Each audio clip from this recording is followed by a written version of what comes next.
அவங்க என்ன சொல்றாங்க, நீங்க நேத்து பேசும்போது என்ன பேசவே விடல, டார்கெட் பண்ணி என்ன क्वेश्चन கேக்குறாரு. ஆமா இவங்க தான் பேச சார், இவங்க தான் பேச வேண்டியதெல்லாம் யூடியூபா போய் பேசிட்டாங்களே.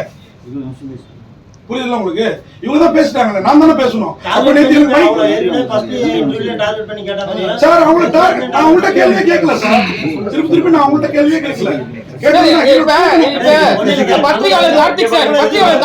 என்ன கேக்குறேன்னா, இப்ப இந்த பிரஸ் மீட் எதுக்காக வச்சீங்க, என்ன விளக்கம் கொடுக்குது? இது விளக்கம் தெளிவா சொல்லுங்க. பிரஸ் மீட் வந்து என்ன பத்தி நானும் ஒரு மீடியாக்காரன், 32 வருஷமா நான் வேலை பார்க்காத பத்திரிகை இல்லை அப்படின்றப்போ என்னையே தாக்குற அளவுக்கு நம்ம பத்திரிகையாளர்கள் வந்து மீடியாக்கள்ல செய்தி போடுறீங்க. என்ன அது வந்து என்னன்னு உண்மையை தெரிஞ்சுட்டு போடுங்க அப்படிங்கிறதுக்கும் விளக்கம் கொடுக்கறதுதான். நான் கேட்டது ஹீரோ கிட்ட ரொம்ப சாதாரணமா ஜாலியா கொஸ்டின். அந்த அம்மாவுக்கு 2 விஷயத்துல டென்ஷன் ஆச்சுங்க. நான் கேள்வி கேட்டோன்னா மீடியா அத்தனை பேர் சிரிச்சாங்க. இது வழக்கமா நடக்குது.